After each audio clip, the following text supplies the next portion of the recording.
Well, I mean, this instant gratification, having to get things done right away. I mean, you work with a lot of entrepreneurs, and you've seen the behind the scenes struggle. Would you say that this is one of those limiting beliefs they have, or is there other limiting belief? Like, if you could eliminate one limiting belief from entrepreneurs that you work with, what would it be? Oh, that people are going to have an opinion about how much money they're making. Oh, People worry about what others are going to think of them if they buy a bigger building or they get a new car or they take a day off. And some of it's real. Like some people do make stupid comments to people for no reason. Must be nice. right. It must be nice to Must record be. a podcast in the middle of the day. Mm-hmm. Yeah. You're And it's right. like- It is. We've worked our ass off. That's what to I get tell here. people. Yeah, it is I'm like, nice. it is nice. Yeah. But like I have a client who just bought a city block and he's moving his shop into a bigger building and blah, blah, blah. And people in his town are making these rude comments and he wishes they didn't affect him, but they do, Yeah. you know? And I try to unravel that for people as much as I can, but that would be the biggest limiting belief, I think. If I could relieve people from the concern about somebody else's opinion on your success or how you do your life, that would be huge. So good. Yeah, that's awesome. What there's a huge mental shift when someone transitions from employee to owner. What's the hardest part of that transition that nobody talks about? Oh, remembering that you actually don't have to do it the way you used to when you worked for someone else. Yeah. Do it your own way. I've Yeah. done that. I remember catching myself going, wait, why am I trying to operate within these weird hours that I wanted to work out at 2:00? I remember this. Yeah. I wanted to work out with my trainer at 2 p.m. And then I would like kill myself to get things done a certain way. And I'm like, this is silly. You make your own hours. It's okay. And if tomorrow you don't feel like doing stuff, but your other things are handled, you don't have to do that either. The reason it's hard is because that takes you unraveling a thought pattern that you've had basically your whole adult life. There's rules that are placed on us as kids. You know, you get a job when you're 16 and like, this is what you do. And yeah, there's some of that you need to bring into your company because you do need to, you know, not just gallivant through the world. You need to have some sort of reasoning, but you can do it your own way. That's the other part. When I kind of talked about being creative about hiring, being able to think of like, that doesn't mean they have to come sit in an office every day for this many hours. This is another piece of it to where if you're really true with yourself and you can trust your own work, then you can be creative with how and when you do things. But it takes a while to be comfortable about it. So I tell people like, don't give up on that. You know, you have to keep rewriting that story in your head to knowing like, it's okay that I do it this way. Like I'm not a failure. I'm still getting my things done. There's a lot of storylines that need to be changed. Yeah. Honestly, for me, like I know we do a lot and we talk about, you know, the whole subject of this podcast or is like, hey, if you're in this situation and you relate, honestly, I think this is all stuff that we should be, because obviously it's great for people that are already in their jobs and all that, but like, let's catch people early. Like, hey, this is stuff that really should be like talked about in colleges and in high school and at a young age, because you know, it might be too late for some people by the time they're already entering the workforce if they haven't worked on these things early enough in their life. I mean, I think it was Good Inside that we were reading where I was talking with the parenting book where, like you were just saying, that these external rules that are put upon us are causing us to do certain things. And when really it's like, how do we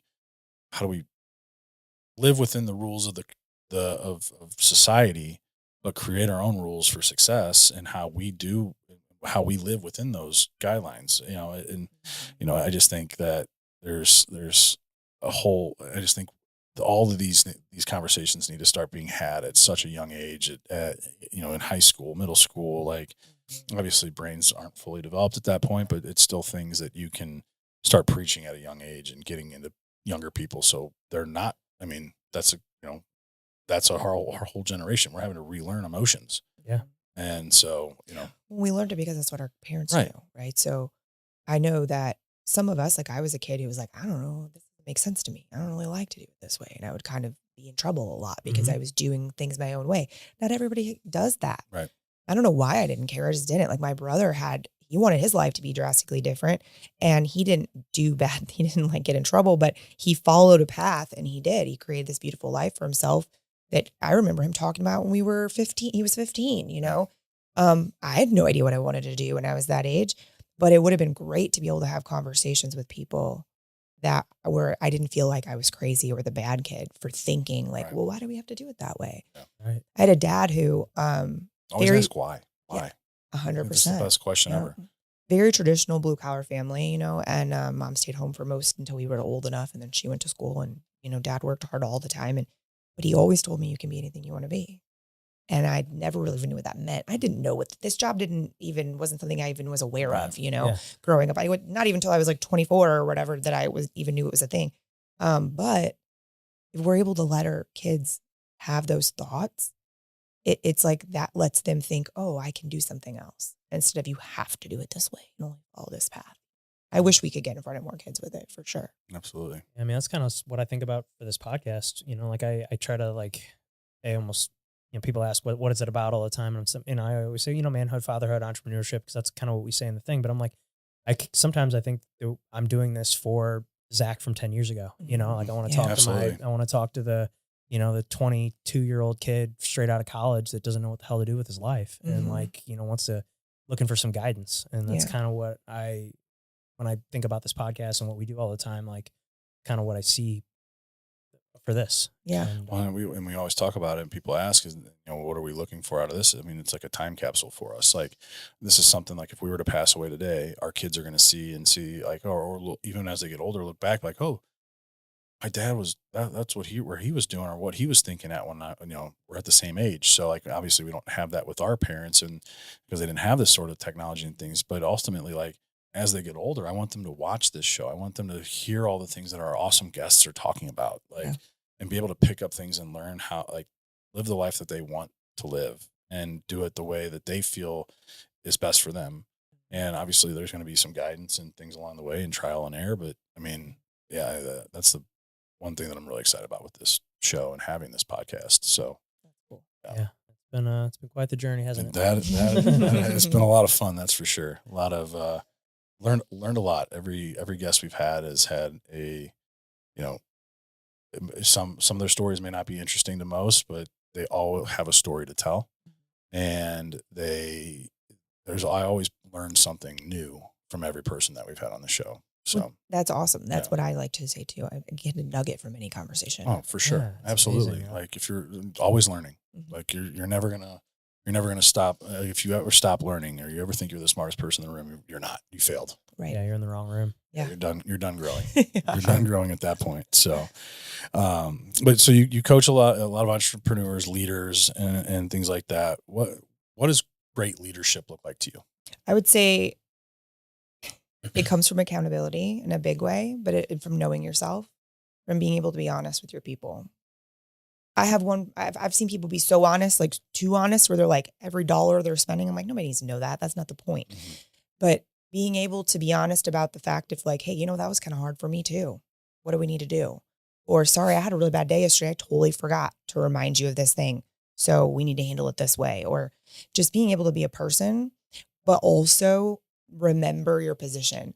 So I think it's important to be able to interact with your people that work with you or work for you and be a little bit elevated, but that elevation comes from how you carry yourself through the rest of your interactions, how they see you acting basically. So does that mean, and the other thing is like, don't pretend. Like, I don't want you to pretend. I want you to feel that way. Like, work on being that for yourself. That's what makes a really good leader. And you feel that shifts or changes when it comes to personal relationships, husband, wife, friends, things like that? Yeah, I think that I don't know that it needs to change, but I think it does typically change for people. I would say a lot of men and women that I talk to, whether they're friends or clients, I see them not bringing that into their relationships, and it suffers because of it. I'm privileged to be in a very healthy relationship. Like, we've built a very healthy relationship with a man who is very much so his own human all by himself. And I am very much so my own human all by myself. And it works really well for us. A lot of people, there's the insecurities there's codependency, there's fears. And so if they could bring the same kind of leadership from their job into their relationship, and we had two people that weren't fighting to be in control, but fighting to work together and like use their household as a team, man, it's like at the end of the day, that's how things run.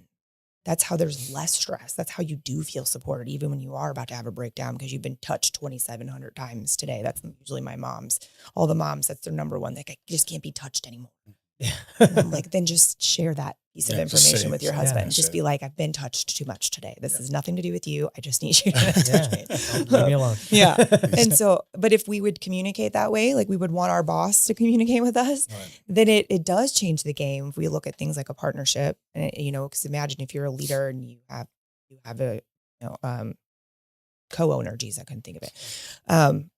It's not going to work well if neither one of you are acting like a leader, or just one of you is. Then things don't always work well Right. either. Well, I think there has to be a healthy balance. I mean, like both partners in a relationship have to be leaders, but it's like one person one day might have to do 100% of the work when the other person's doing 0, but it's never going to be equal 50-50. But as long as they both have those leadership, that mentality, that's going to lead to a successful relationship. Just because there are going to be days, I mean, shoot, especially with us in this podcast, there was a couple of weeks ago where I was just dead sick, felt like shit, and was starting to feel better and come out of it just in time for us to record, but like still mentally in a fog. And Yeah.